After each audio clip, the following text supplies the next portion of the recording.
Hey, what's up, guys? Blaine Duncan here from Halloween Lives, the podcast of Michael Myers, joined as always by my brother Austin. What's up, dude? Welcome to episode 57, and we are as of 58. 58. We're at 58, brother. Jesus. I wouldn't lie to you. You're near and dear to me. I'm time traveling right now. I'm like shooting through the stars, shooting through the galaxies. There's a giant black hole in front of me, and it looks exactly like you. It's 58. Welcome to 58. Let me welcome you to episode 58, brother. Well, thank you. Thanks for welcoming me to episode 58. I also want to say we are exactly, as of the recording of this episode, 248 days away from the holiest of holy days. So I did want to mention that. I know we kind of like to do a little bit of a countdown as we're moving through the year, as we're getting closer and closer to Halloween. 248 days. We're getting damn close to that midway point between halfway to Halloween, and I can't wait. I'm super excited. But yeah, man, we have a fun episode as usual. We were just kind of talking a little bit before we came on the show here, or went live, I guess, that we are this is one of those episodes where I feel like things just sort of naturally happen between us. We've got this idea, when we're going to run with this idea, but I think how we get there between this point and the end of the show is going to be a lot of fun, because I think when we are just sitting around spitballing ideas, that's when we're obviously our most creative, but I think those just tend to be the best episodes for us rather than a truly structured show. So on this episode, we are going to be talking about the future of the Halloween franchise, what it could be, whether it's a movie, whether it's a film, or whether it's a TV show, whether it's a Broadway play, it doesn't matter. We're going to be talking about the things that we want to see, the things that we don't want to see, and then the things that we are most likely to see. So that's going to be our idea for the show tonight. You came up with 3 for each, right? 3 ideas for what you want to see, what you don't want to see, and what we're most likely to see, correct? I did not do most likely, but I could list them off for you right now. I feel like I feel pretty strongly about what we're likely to see. See, communication needs to improve between the two of us. That's the thing, because I had most likely. So communication. We'll mark that down. We're gonna put that on your review for this year. Actually, we will. Yeah, maybe not get a raise this year, but I mean, that'll happens, be right. That'll be on my report along with the missed upload a couple weeks ago. Yeah. And well, let's not talk about, don't say a couple weeks ago. What happened on last week's episode? We were just a little bit delayed, but to be fair, you were having some computer issues. Yeah, I was. We were 30 minutes late. It was truly a matter of you and I had a long episode last week, and I love those hour and a half long conversations. Yeah. Didn't prepare for how long YouTube would take to upload that. So ran into a little bit of difficulty, but we came out at 9:30, and you know what? The video did very well. Thank you. I just saw somebody commented so glad I found this episode. Now I'm going back and rewatching your other episodes. It's that's what we want. That's why we have 58 episodes out here. That's right. And join along, hit that subscribe button. And we'll just keep doing this weekly. I might screw up every once in a while, but for the most part, this is a weekly show all about Michael Myers. All the pressure of this show falls on Austin's shoulders. I just show up, record, and then I get to kick back and relax. So I can't give you too much of a hard time, because you take care of literally 99% of everything else that goes on behind the scenes. So, dude, let's get right into this thing. Do you want me to go first? Do you want to go first? Yeah, I'd love to see kind of where you want to go first. And I feel like I'm always picking what direction we should go, whether it's I'd like to see or I wouldn't like to see. So you kick it off, brother. All right. Well, here's what I'm going to say is I'm going to start out with, I'll go one by one, and we'll do one at a time. I mean, I guess that's my point, is I'm going to start out with the first thing that I want to see from whatever happens. And I'm going to put a huge asterisk on this thing and say that I'm really not being super specific of whether I want a TV show, whether I want a movie. I'm not being specific about that. I'm just talking very general, generally speaking, what it is that I want to see. And I'm going to start out with really something that is truly piggybacking off of last week's episode.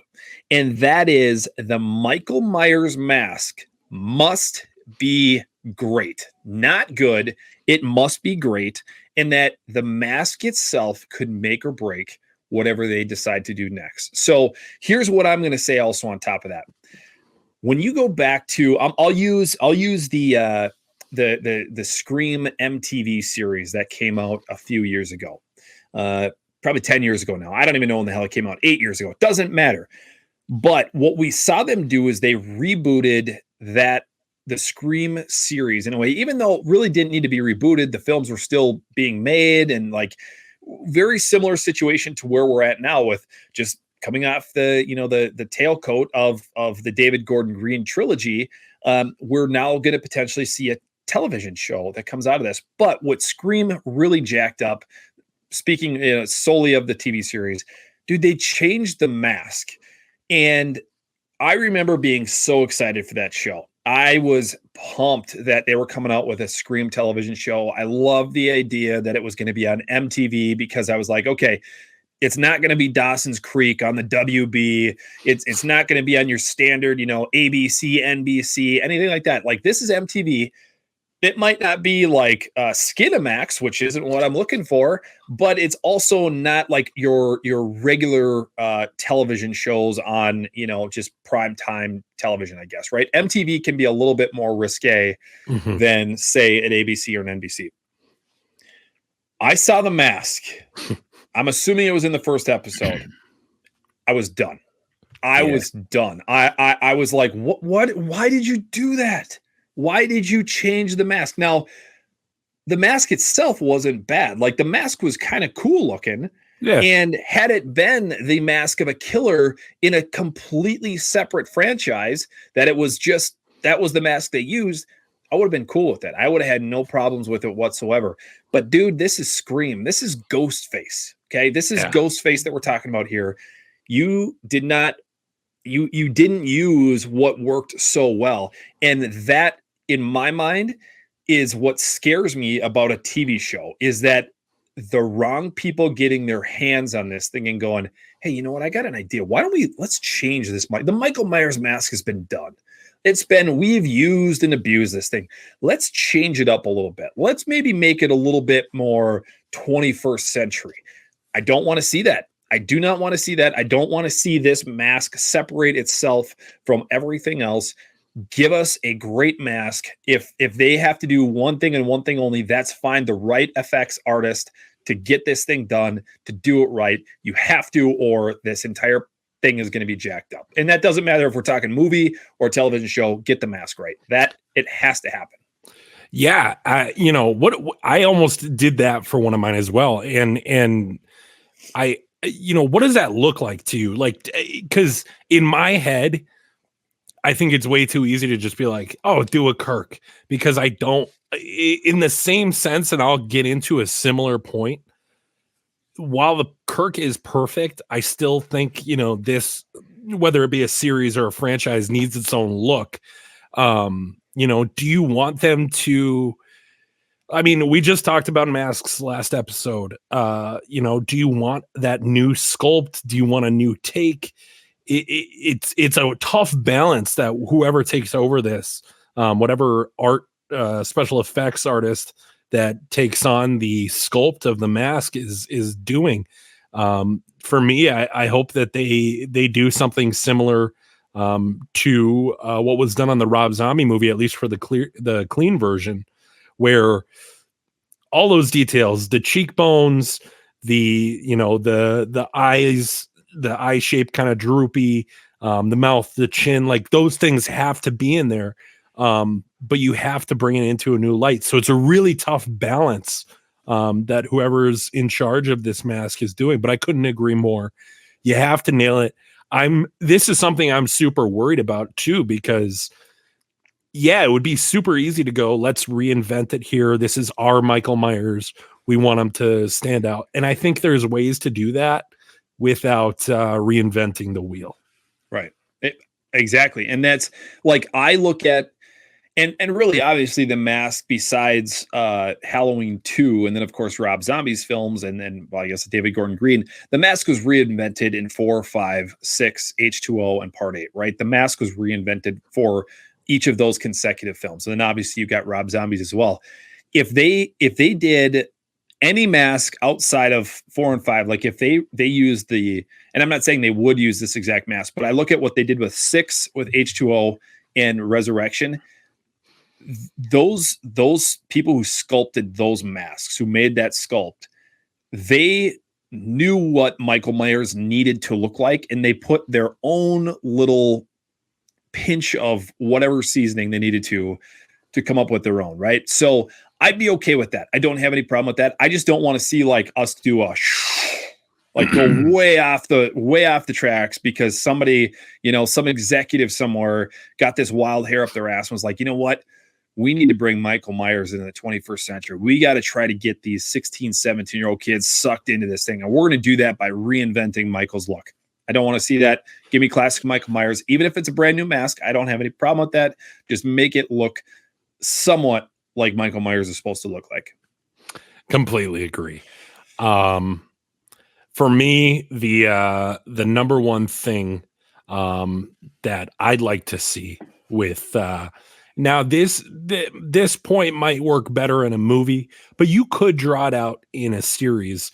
But for me, it's what makes Michael Myers different than Jason Voorhees. It's what makes him different than Freddy Krueger. A lot of these action-packed horror icons is I want a slow burning, methodical, suspenseful Michael Myers.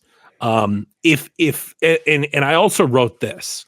Modern movie fans may hate it, and I'm okay with that. If the biggest takeaway from whatever Halloween piece of media we get next is they're really taking their time here, or it's a little slow for me, but it picks up and it builds up. But that first half is like you're really, grinding to get there.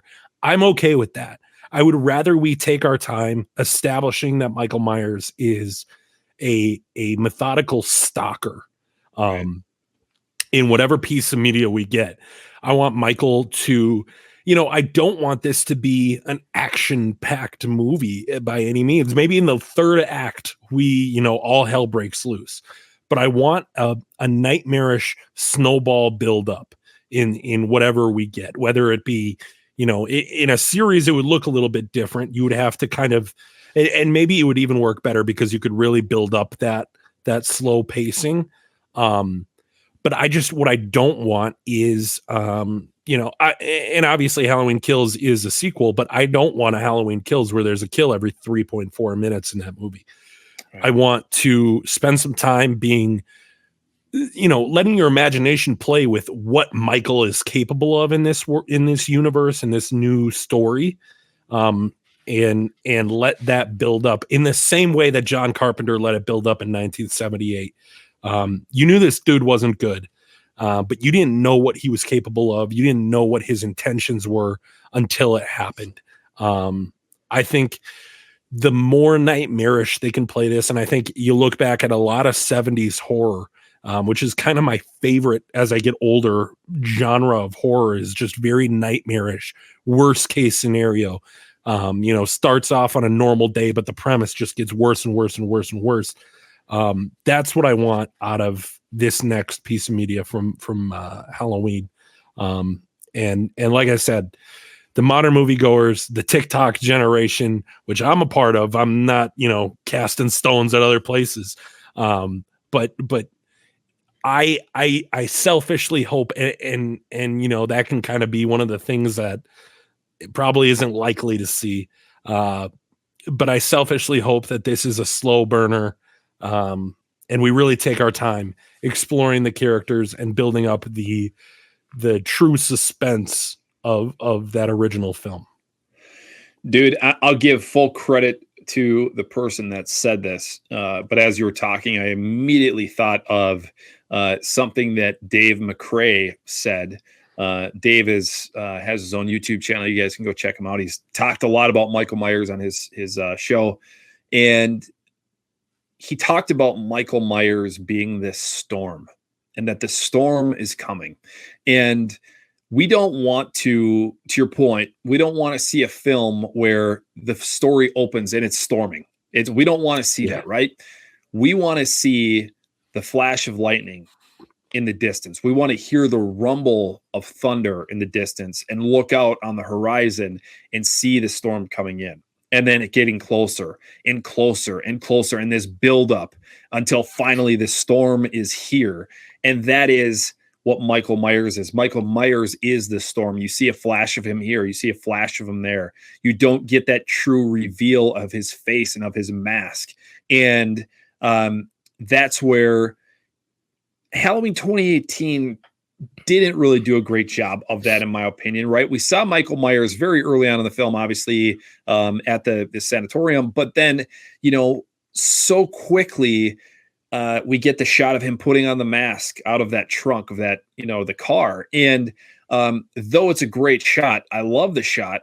I would have rather seen that get pushed off maybe another 15 or 20 minutes into the film, where we have this buildup of you're just seeing Michael's reflection in something. Or, if, let's say, Michael had gone after the podcast girl in the bathroom and he had already had the mask for some reason. Let's just say that maybe you're just much like H2O, you're just seeing him through the crack in the stall.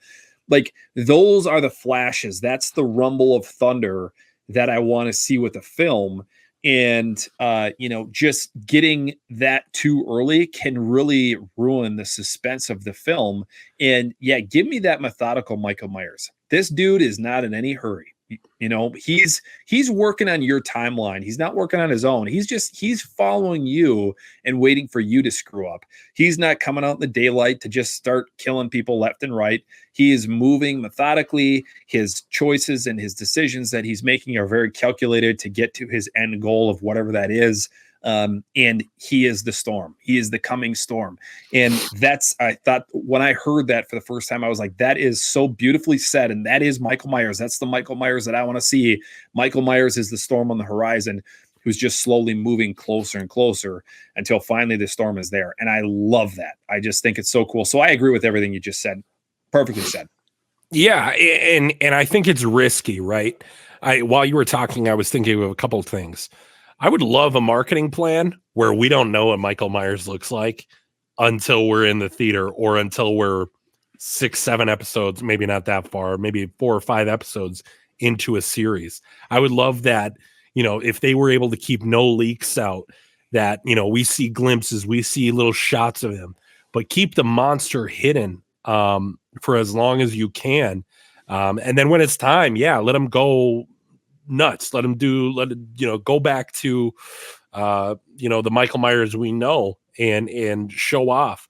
But I'm with you, man. You keep that hidden for as long as you can, and that reveal will be huge. It's what I want to see. I like it. I'm going to give you my second thing that I would like to see, what I would personally love to see. I personally would love to see the return of Danielle Harris to a direct sequel of Halloween 4. And if they want to, and this may be an unpopular opinion, but if they wanted to, I would like to see a continuation of the Thorn trilogy, or the Thorn storyline, I should say, where they connect the dots a little bit more back to part 4 and just tell that story a little bit better than what we saw with 5 and 6. I think there are other ways to do that. I think there are ways to make that, and granted, we've talked about it, right? We love the Michael Myers who is, there's no reasoning for why he's doing what he's doing. 100%. I love that. And I would never say that that's not my favorite Michael Myers. But the fact of the matter is that has been done. We've seen that, right? We saw that with the last trilogy. There was no rhyme or reason for what he was doing because they took away the Laurie Strode sister angle. So he was just a killing machine. He was a great white shark on the loose. He was the shark in Jaws who was just killing anything that he possibly could. I would like to see them go back to the Thorn storyline and make a direct connection with H4, because H4 was really, in its way, as far as the trilogy or the Thorn stuff goes, it was really sort of a standalone thing. It really truly wasn't connected to the Thorn storyline at all. But I want to see Danielle Harris come back. I want to see her reprise her role as Jamie Lloyd, and I want to see her and Michael come face to face, head to head again, 35 years later. And then if there's a way to tie in that Thorne storyline, I would love to see that. I absolutely would love to see that. And I think there are ways to do it. And once again, probably a very unpopular opinion. I know a lot of people don't like the Thorne story. Totally understand the reasoning for it. It's not my favorite, as I said, but we've done that Michael Myers. We've done that version of Michael Myers. Give me Danielle Harris again. I want to see that storyline come full circle. Give her the opportunity to reprise that role that she did such an amazing job doing with part 4 and part 5. But I'm all for kind of like forgetting about part 5 and just doing a direct sequel to 4, which is obviously some things that we've heard in the media lately with Dwight Little saying he's interested in going back to that story, and that he's even pitched an idea like that. That obviously has percolated a little bit, and hopefully, we do see something like that down the road. Yeah, I think that would be really interesting, and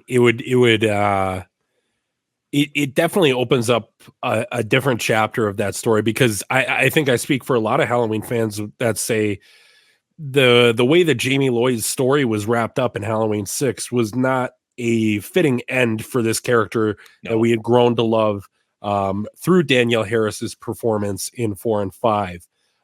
Yeah, you're totally right. That 5 and 6, they're connected with the loose tissue of Jamie Lloyd and her babysitter. What is her name? Babysitter. Oh, you're talking her sister, Rachel? Yes, Rachel. Those are the loose connecting tissue between 4 and 5. And then obviously 5 and 6 obviously have a lot more like story beats that connect the two. There's definitely a lot of unfinished potential there. I think you're totally right. If I'm having any sort of mythos for Michael Myers, I think that the family thing is the strongest. It's what people, the casual fan probably thinks is the real purpose of Michael Myers is, Michael Myers, I think he's going after his sister. Isn't that right? And, I think it would be easy for a lot of people to pick up, and it would it would shed a lot of light on Halloween 4, which I think is an underappreciated film. Obviously not to this community specifically, but maybe horror as a genre in general. To cast Halloween 4, give it the shine it deserves. I think the thing is with Halloween 4 specifically, it's very rare to get a sequel so far in like down the line that's as good, if not maybe better than the original, right? I mean, you just don't see that in Friday the 13th and any of the, Nightmare on Elm Street, Texas Chainsaw. Like you don't, it's very, very rare that you see a sequel actually be on par with, the original. So I think, yeah, that's kind of my point is like, there's unfinished business with Jamie Lloyd and Michael Myers. JC Brandy as Jamie Lloyd in part 6 was fine. Obviously, there were some things that went on behind the scenes there between Danielle Harris and whoever at the time. It is what it is, but I would love to see that loop get closed, bring Danielle Harris back, have her go face to face once again with the Boogeyman and Uncle Boogeyman, and let those two duke it out. I love it. For me, number 2 is remake the tone, reimagine the story. I think there are story beats, and I even hesitate to say that because I wouldn't want it to be even that constricted. I think there is a way that the Halloween story needs to go. And it's the predictable thing, where you're going to have some high schoolers, probably 3 high school girls. They're going to do the babysitting thing, and Michael Myers enters the picture.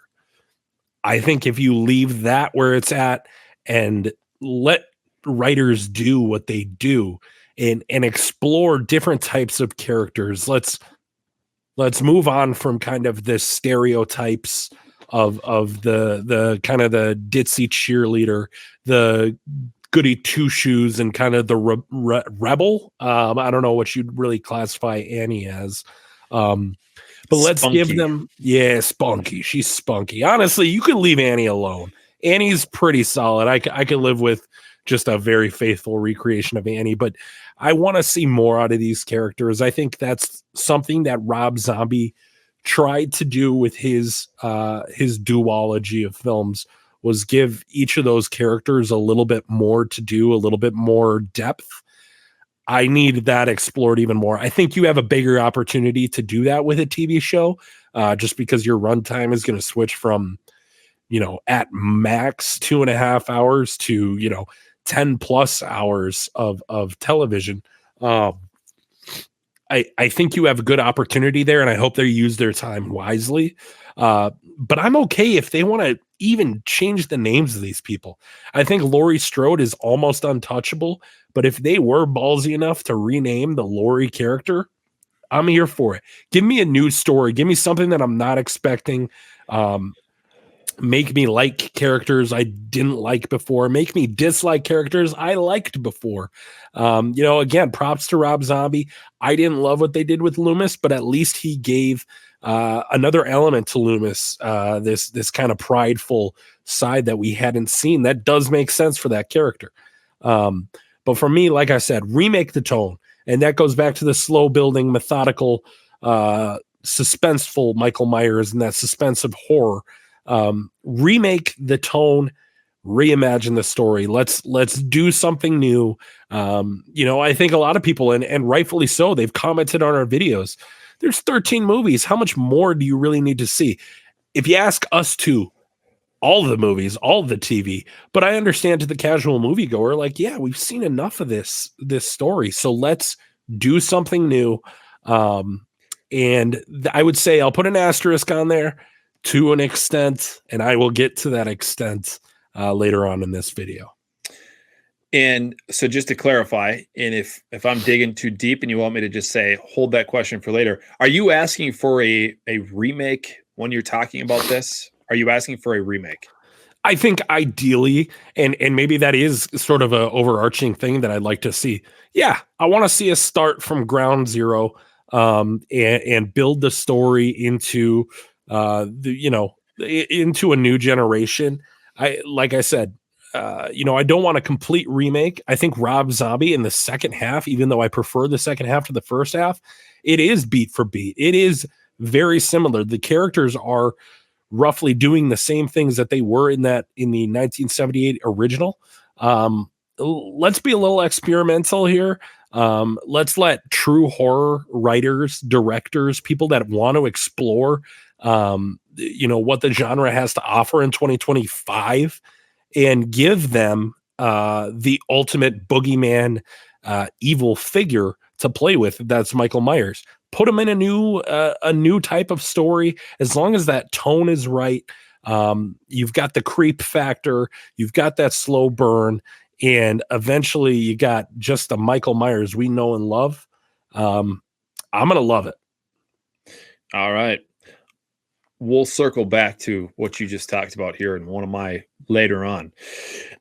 So my third thing that I would love to see is I would love to see a television show or a film that revolves around Lindsay Wallace and Tommy Doyle. I want, I would love, and I think a TV show, this is where a TV show could work really, really well, is put me back in 1988, 1989, 1990, whatever it might be. I want to see Lindsay Wallace and Tommy Doyle in high school. And I want to go back to Haddonfield, and the boogeyman comes back, and these two fill in the blank of what happened. And I realize you'd be ignoring the David Gordon Green timeline, and I don't give a shit about that because we are completely wiping the slate clean here. I want to see a TV show or a movie, and I think it would work better as a TV show with these two fighting Michael Myers. And the reason why it could work well for a TV show is you could almost have it that slow build, as you were talking about, where, maybe the two of them are, maybe one of them moved away, and, because their dad got a job somewhere out east. And then, let's say it's Tommy. Tommy moved away. He moved from Haddonfield 5 years after the events of 1978. He moved away in the early 80s. And then now he's back and he reconnects with Lindsay, and they start talking about that traumatic, fateful night in 1978. And they can reference Laurie Strode, but Laurie Strode is dead, MIA, whatever it is. She's not involved with this. And they have this, putting the pieces of the puzzle back together. They're both traumatized by this. They can't necessarily remember exactly what happens. Maybe there's a therapy piece to it, whatever it is. But then, to appease a lot of the tweens, the teens, the young adults, whatever it might be, you could weave in a little bit of a love story between those two of, it starts out slow at first, but the next thing you know, they're kind of falling for each other. But meanwhile, the man in the mask is back, and it's Halloween is coming. Halloween is coming. The storm is coming. Michael is coming back. And, you get these pieces all put together. That is a story that I would absolutely love to see if I had the keys of the kingdom of the Halloween franchise, because I just feel like there's so much that we could squeeze so much juice out of, that lemon or that lime and create a freaking sweet story that's, with this TV show. So that is my third idea of something that I would love to see from this franchise if I, were to be the one in charge. Let me tell you what, Blaine, not only is that my favorite that you've talked about today, but I'm going to give you totally. I'm going to give you a I love totally. It. We don't get many of those. I love that. You got to be sparse with them or they mean nothing. I think, yeah. What I love about that is you set that in like 1988, 1990 to set them, 10 years. They're probably 8 years old in that first movie. So maybe a little bit like 1985. Yeah, they're right. Exactly. Sophomores, juniors in high school. Yes. I think in that time frame, we're still, and that's something I struggle with. And I wanted to kind of talk about, but I didn't know where to put it. So I'm glad this came up. Michael Myers is a lot harder to make work in a world where we all have cell phones, where everything's recorded all the time. Yep. The ability to bring things back 30 years ago, and we've seen with Stranger Things how people love that like nostalgic feeling. Hell, even pretend the events of 1978 happened in 1990, and you want to go do like a 2000s, everybody's dressing like Linkin Park and like Slim Shady out there. I think it still works. I think people would be nostalgic for that time too. Right. But I think you almost like, it's so successful to put things before smartphones when it comes to these slashers. I would love that story because I think those are two characters, and I've talked about it before. We haven't seen done really well since the first original movie. Right. They have a prior connection. If you wanted to tell, the story, you could have the flashback similar to Haunting of Hill House, where you've got the present timeline and you've got the past timeline. And yeah, maybe we see snippets, the back of her head of Laurie Strode, but for the most part, it's told through these young children's eyes running from the actual boogeyman. These people really grew up with a true boogeyman. I think there's a lot to go off there, and I love it. You get it totally from me. Totally. Beautiful. And I will say, kind of to mention something that you just talked about too, the cell phone thing.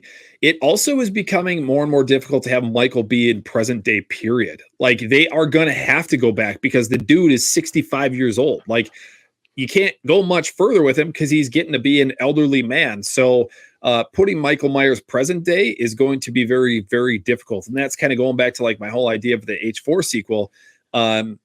They either need to do that soon, or it's going to have to be set, prior to current day, right? Whether that's 90s or 2000s or whatever, early 2000s, whatever it might be. But Michael Myers is becoming more difficult because to bring him into present day, simply because he's getting to be an old man. So, yeah. What do you got? What do you got for number 3? Speaking of old men, that may or may not be threatening, I need, for whatever we get next, an emphasis on Dr. Loomis. We've talked about this character and the potential that we have to dive into the psychology of Dr. Loomis, a guy who was raised up, and I know I've said this on the show before, but I will always say this, a guy who was raised the most secular and studied to be be able to diagnose these things. A guy who's read up all. Like, I want a very well-established child psychiatrist in Dr. Loomis who, despite, maybe he doesn't even believe in good and evil at the beginning of his, adventures with Michael Myers. By the end of it, he is convinced that this child is the embodiment of evil, whether he's right or wrong. Whether Michael has now driven Loomis crazy can be a whole different subplot. But I need Loomis to be one of the most interesting characters. He needs to be kind of an unlikely hero in this story. And he's almost Paul Revere in the first movie. He's the only guy that knows what's going on. And nobody believes him. Nobody believes him. It's right. Perfect for a TV show because you can have that be a separate storyline throughout the entire season. And then at the end, presumably Halloween night, that's when our heroes collide in that scene. But Loomis is the only guy that's really tracking this thing down. The police don't believe him. Nobody believes him. But we, the fans, are like, okay, he might be a little bit off of his rocker, but he is the only guy that really knows what's going on. And he's almost our only eyes into what is Michael Myers? How has he become the way he is? And what is he really? I think I need, if you've got $100 million budget, it's not what it's going to be. But if you got $100 million budget, I think you got to spend almost half of it on that Dr. Loomis character, making sure that the actor knocks it out of the park. He's got to be perfect. We've talked about some people we think could play him. I honestly, I don't have a great person that, like, if they were going to cast it tomorrow, I would be, like, this is the clear front runner. Because I don't think Loomis has to look a certain way. I would love for him to sound a certain way, but I could live if he didn't sound like that. But like what I'm saying is, it's anybody's game as long as that character writing is spot on and you've got an actor who can crush it. Need Loomis to be the guy in this film. Love it. I love it. I think you're right. I think it's not so much in my mind about who the actor is or what they look like. It's about what they have to say, the meaning behind the character, the drive, the passion, the intuition that he has about what this kid is going to become. That's what you need, right? And that's, if you're going to do some of that prequel kind of stuff, prequel to 78, you're going to have to find obviously a younger version of Mike or of Dr. Loomis to portray that role. But yeah, I don't need like some balding middle-aged dude who looks like Loomis with the trench coat and whatever. Like, it's got to be about the character itself. And so I agree with you. I think that would be sweet. And quite honestly, I think that we're not going to get into that. We'll save my next comment or that comment for a little bit later. I'm going to start talking about the things that we don't want to see. So 3 things that, God damn it, under no circumstance do I want to see this in the next, whatever they do, television show, movie, doesn't matter. I don't want to see this stuff. You don't want to see this stuff. I'm going to hit you right square between the eyes with this one. And then maybe it's one of yours. I have no idea, but leave Laurie Strode / Jamie Lee Curtis the hell out of whatever they do next. I don't mind her being mentioned. I don't mind there being some sort of little snippet of, a little connection, if you will, to that story, but let the Laurie Strode character ride off into the sunset. I don't want to see it. Maybe a prequel situation. I would take a very young little girl, Laurie Strode, if they wanted to try to draw that connection back to like the brother sister angle. I'm talking like a little girl, like 8, 9 years old. Sure. That I would be okay with. But Jamie Lee Curtis, please take your millions of dollars, take your Oscar, take everything, and go enjoy your peaceful lifestyle in sunny California and stay out of Haddonfield, because I don't want to see you back in this franchise again. And God bless her. She did great things for this franchise, but I'm done with it. I don't want to see it anymore. We've done all we need to do with Laurie Strode. let that character die, so to speak, even though she kind of died, didn't die, whatever timeline you're following, let it be. I don't want any more Laurie. I'm with you, man, and that's why I said like kind of the remake the tone, reimagine the story thing. I don't really need to see any more Laurie Strode.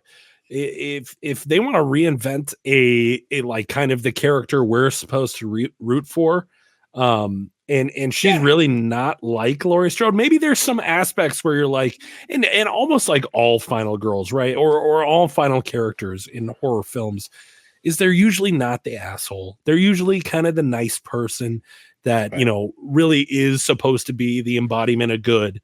I'd love for her to be a little more flawed. But yeah, I'm with you, dude. We don't need Laurie. We've had, if you want Laurie as a Halloween fan, congratulations, because there are plenty of movies for you to watch. But yeah, I'm with you all the way. Don't need it. Don't need it. What do you got? What do you not want to see with the next Halloween installment? I don't need any mythos on Michael Myers. I don't need to know what makes him tick. We can speculate. We can theorize, and, you know, give little snippets of information here, but never enough to connect even two pieces of the puzzle together. You know, obviously, like I said, I want Laurie, or sorry, I don't want Laurie. Yeah. We just covered this. Yeah. Okay, go ahead. I want Loomis to be that driving factor of like, Michael is the embodiment of evil. You know, maybe if you want to have like a couple doctors be like, yeah, or a couple police officers be like, yeah, we saw Samhain or Sam Hain written on a, you know, something nearby, or, you know, if we want to play with some ideas, but I never want to go too deep into them. You know, throw the Curse of Thorn graffitied up on a building somewhere. Make people go, okay, so the Curse of the Thorn cult is canon in this universe, but we never really know what makes Michael tick. I've spoken about it very much on this show, and I will continue to speak about it. Michael Myers is spookiest to me when we don't know what made him snap. Now, I don't think that or I don't think that excludes the potential of a family tie there. You know, it's still a mystery, even if, you know, and we, like you said, we've done the, you know, killer without a cause thing in this David Gordon Green trilogy. But if you wanted to add the sibling thing, I'm okay with it, because it's still a question of like, you know, whatever they want to make him, 8-year-old, 9-year-old, 10-year-old Michael Myers is a perfectly normal boy in a well-to-do family, or like a pretty, you know, upper middle class. They're living just fine. They don't need to worry. They're not living paycheck to paycheck. But he's a happy kid, good kid. And then one day it just snaps and he never goes back. And yeah, sure, maybe his goal, it seems, is to kill everyone in his family. But we don't really know for sure. We just know that he knows, you know, whatever the Laurie Strode character is in this film, and he wants to murder. I'm with that, but I think that's the extent to the mythos of Michael Myers that I would want to know about. I can respect that. I respect that as somebody who just said I would love to see this the Thorn trilogy or Thorn, you know, storyline come back in. I agree. I think it's the best to not know why. So totally agree with you. My second thing that I do not want to see with whatever they do, movie, television show, it doesn't matter. And I'm going to be somewhat facetious when I say this. And yes, I just use the word facetious, but I do not want to see any sort of movie or film that involves 30-year-olds playing teenagers. Okay.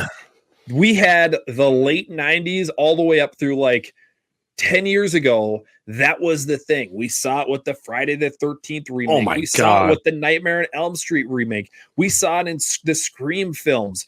Why in God's name do they think we are stupid enough to believe that dude over there with the receding hairline and beard would pass as a 15-year-old boy? Like, it doesn't fucking work. Okay. So Give me what they did with the David Gordon Green trilogy. Give me, I looked this up beforehand. Ali Matichak or Matichak, however you say her last name, she was 23 years old when that film was made. She could pass for a teenager. She could pass for a 17-year-old. Virginia Gardner, she was 22 when that was made, when 2018 was made. She can pass for a teenager, a 17, 18-year-old kid. Those are believable characters. When you have these older people, like we saw with the Friday the 13th remake, which was freaking terrible, not tied in the movie, but just the characters themselves, it was ridiculous. And I don't want to see that. Please, for the love of God, casting is so important. Do not cast 30-year-olds to play teenagers. I'm with you all the way, dude. And I know, the gold standard for this has become like the Stranger Things deal. But I think there is truth in that. Like, we have seen what's possible when if this is going to be a trilogy of films, cast a 15-year-old. By the time you're making the sequel or the third movie, they're going to be over 18. You don't need to worry about the child laws, everything like that. But they're still, if you choose a pretty young looking 15-year-old, by the time they're 18, by the time they're 20, and you're making that third movie, they're still going to feel like they could be in high school. I'm with you all the way. It is really jarring, especially in the Friday the 13th remake. It is insane. The guy that owns the cabin, he looks 40 years old. He's like fully ripped, like chisel jaw. Like, get these, I'm sure there's some high schoolers that hit their growth spurt early, but Jesus, dude, this guy looks like he's halfway through a 401k, and we just don't need that. In these stories, I think it works way better. It's way more believable that these girls are actually like babysitters. If they look like they don't have a salary job already, like it makes sense that they're babysitters because they're 15 years old. I'm with you all the way. It's funny you brought up Virginia Gardner. I just watched a show with Virginia Gardner, and it is created by David Gordon Green and Danny McBride, and it is called The Righteous Gemstones. It's a very funny show. You should check it out. Okay, I'll have to check it out. They reconnected. They did reconnect. Interesting. But yeah, I love it, dude. I'm gonna go for the second thing I wouldn't like to see is more than 10 minutes of backstory. I don't need a whole lot into the night of or anything before. If you're going to spend 10 minutes on the backstory of Michael Myers, 9 minutes of it should be the night everything happened. Show that it's good. This isn't some family with some guy named Ronnie that's like saying weird shit with a broken arm and like being weird with his stepdaughter. We don't need any of that. We need a good, give us a good old classic American family. What's going on with Michael? He's just a good kid. He's going to go trick-or-treating. Oh, wait, no, he's killing everybody. That's what I want. Again, this kind of ties back to the mythos of Michael Myers. As much as I want to put an emphasis on Dr. Loomis, I really don't want much background on Michael Myers. I think we've seen where that can go too far. And I think the prequel part of Rob Zombie's film is only about 30 minutes, but it really does feel like I know too much about Michael to the point where he's almost a protagonist in that movie. And I don't want that. I want Michael Myers to be as mysterious as possible. And that's where I'm at with my number 2. Okay, interesting. I definitely see the direction that you're going. You want very little information. You don't want to know much about anything. Everything's sort of a shadow or has a shadow over it, shadowed in mystery. Totally get that. And like we've talked about, I do think that is some of the best that we get with these films is when you have sort of the lack of information. So totally understand where you're coming from. I will say third and final things that I do not want to see is 100%, no questions asked. If they announced tomorrow that they're going to remake 1978 again, I will be pissed. I do not want to see another remake. I kind of going back to what you were talking about, like you want sort of this reimagining sort of thing that may or may not be a true remake. Dude, I don't want anything to do with that. We have the original, which we all love. We have Rob Zombies, which is a mix of people who love it, people who hate it. I don't want to have to go and say, well, wait, which film are you talking about? Which Halloween are we talking about here? Because again, we already know we have Halloween 2018, so that's just mixed, it throws another wrench into things. If they came out and said, we're going to remake Halloween again, I would not be happy at all. Of course, would I go see it? Yes, I would. Could I like it? Yeah, I very well may like it, but that is not what I want. I want an original story or connect it back to one of the previous stories that has already been created. I personally do not want anything to do with an official remake of the 1978 John Carpenter classic. I'm with you, man. Even though I've said what I've said about Dr. Loomis, if Dr. Loomis was the only character outside of Michael Myers that we were aware of with whatever story comes out next, I am the happiest. I agree with you 100%. I don't need a retelling of the Laurie Strode story. It's not a story that's, and this may be controversial, it's not a story that's compelling enough to retell a third time. And we've already seen every plot point under the moon of what those characters are capable of doing. Hell, as much as I want Dr. Loomis, if the next one didn't even have him, so be it. As long as it's got Michael Myers, I'm with you. Give me something new that I haven't seen before. Absolutely. Hit us with your last one. Your last what you don't want to see. It ties right into that. What I don't want to see is a new Michael Myers. I don't want a Michael Myers that's been reimagined. I don't, similar to your mask thing. I don't want to bring it into the 21st century. I want Michael Myers to feel like a character that transcends whatever film he's in, whatever universe he's in. I want Michael Myers to feel the same if you're watching him in 1978 as he does in a 2025 series that has nothing to do with the original timeline. I want Michael Myers to feel like it's the same, like it's almost the same actor under that mask playing this character in different universes. I don't want an overly aggressive Michael Myers. I don't want Michael Myers that you can actually see him methodically planning these things. I want a Michael Myers that we're very comfortable with, we're very familiar with. I'm trying to think of another character that lives to that level, but I guess in the same way that you would never reinvent the wheel with like a Superman. You don't need to reinvent the wheel with Michael Myers. The things the way he acts, that should stay forever. I don't want a Michael Myers that's all of a sudden very fast or anything like that. I want the Michael Myers we know and love. I think that part can be outside of any story you're trying to tell. Put any universe, any world, any type of character, whether it's in the 90s, whether it's today, whether it's in the future. You want Michael Myers to be where we know him at. Please do not reinvent the wheel here. It's the most important character to nail. You are a way bigger fan of superhero films than I am. Okay, like, right? Would that be an accurate statement? You're big into the Marvel and DC and all that shit, right? I'm just not. I never have been. I probably never will be. I've just never gotten into that world. Totally. But I do know enough about it.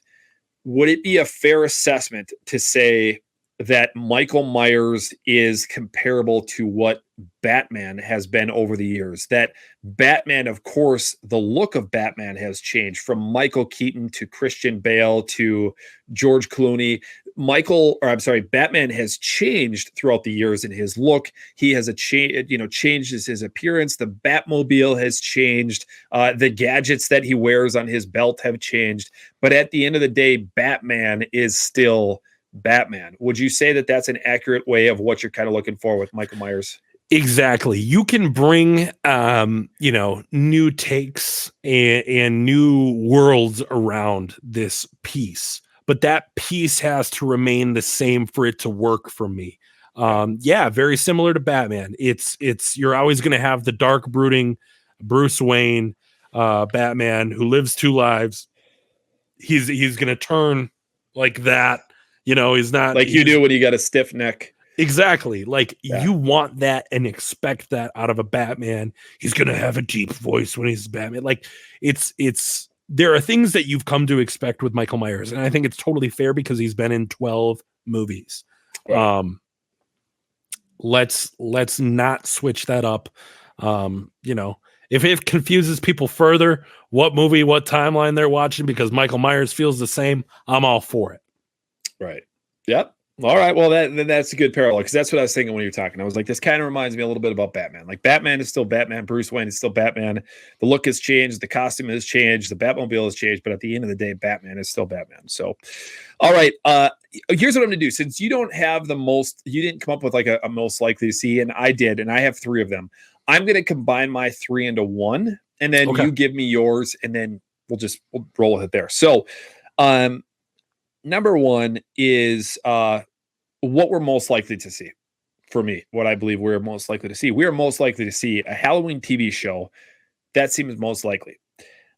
With that, it seems most likely that we do get a fresh storyline. Now, that could be returning back to something, but they're going to come at it with a fresh new look, a fresh aspect. So that could be the Dr. Loomis thing. That could be the connection to H4. That could be the Thorn, trilogy. Whatever that is, it's just going to be a fresh take. Like, they're not going to pick up where Halloween ended, right? It's going to be something new. It's going to be something fresh, or they're going to dust off an old story and make it fresh again. And then finally, I definitely think that they are going to return this to Haddonfield. I don't see them taking this story and making it happen somewhere else. They're not going to move Michael to Fort Lauderdale. They're not going to move Michael to Peoria, Illinois. He's going to be in Haddonfield, and which is exactly where he needs to belong. So I think we're going to get a TV show. I think it's going to be a fresh story, and it's going to take place in Haddonfield or that surrounding area. Not saying it doesn't bounce around a little bit, but Haddonfield will be that main focus. That is what I think we are most likely to get. I think I agree with you for the most part. I think most likely we're going to get a couple of things. And this might be a little pessimistic to start it out, but I think it could still work in the same way that the Screen TV series that we talked about at the very beginning of the episode felt a little more teeny bop, little more poppy than the Scream films we were used to. I think we are going to get a dash of that, no matter what. I think we're going to follow probably a couple different storylines. We're probably going to follow a group of high schoolers, whether it be a Laurie Strode, Annie Brackett, Linda Van Dyke situation or not. I think we're going to follow a cop storyline, and I think we're going to follow Dr. Loomis storyline or a similar Paul Revere type character that will combine at the end of the film or at the end of the series, because I too believe this will be a series. Just all the news that's come out, all the leaks that have kind of come out regarding this seems to point that we're looking at a television series, at least until they figure out what they want to do film-wise, because absolutely we haven't seen the end of Michael on film. I don't think this is going to go the route of like a Chucky or a Child's Play the way that has gone in the last 10 years. I'm with you. I think we might be looking at something that's at most 3 seasons. And that's, I think, if we're really lucky, going to get 3 seasons with this. What I would love is for, the show to be 2 seasons and it leads into a film. But I don't think that's going to be the case, because I don't think people have the foresight these days. I think people are trying to churn and burn these intellectual properties. My prediction is it's going to be 75% of what we're looking for. 25% going to be a little garbage. But at the end of the day, there's going to be so much to go off of. A new generation of people will fall in love with this character. I would love to see it end up on like an HBO. I would feel way more confident if it ends up on an HBO, but I imagine this is going to end up somewhere like FX when it comes to, or like an AMC when it comes to, where it's actually debuting, or Peacock, Peacock, NBC, ABC, CBS. Those are the worst likely cases for this to end up, just because it's going to be broadcast for a mass audience. And there's a lot of restrictions when it comes to your basic primetime television. Like I said, ideally on an HBO or a Showtime, I guess. But I really don't think we're going to get that. There you go. So those are our ideas. Call us crazy. What we want to see, what we don't want to see, and then what we are pretty much would bet money on that we are going to see. What do you guys think? I mean, what do you guys want to see? Do you want to see a movie? Do you want to see a television show? What, more importantly, I would like to know what people don't want to see. Like that, that to me is the bigger question, right? I think we all probably in many ways, shape and forms, we want to see the same things or something very similar. But I think what people don't want to see is what fascinates me a little bit more. And quite honestly, maybe somebody at Trancas is watching this and they're going to take some words of advice from what people say. Highly doubtful, but you never know. And so what is it that you don't want to see? What is it that would just completely turn you off to the idea of kicking the ball down the field any further with this franchise? Hit us up in the comments below. Let us know what you guys think. And of course, if you haven't subscribed, if this is your first time watching this video or watching us, make sure you guys subscribe. We love it. We appreciate every single one of you who's taken time out of your day to subscribe. So please subscribe, hit that bell for notifications, hit us up on Instagram, follow us, do all of that good stuff. Let us know that you're liking what you're seeing. And we're having a hell of a lot of fun. This has been episode 58. And we'll be back next week for episode 59. We're turning the corner towards episode 60, which is just crazy. But it's been a lot of fun. I'm Blaine Duncan. That is my brother, Austin. And you've just been watching another episode of Halloween Lives, a podcast of Michael Myers. We'll see you next time.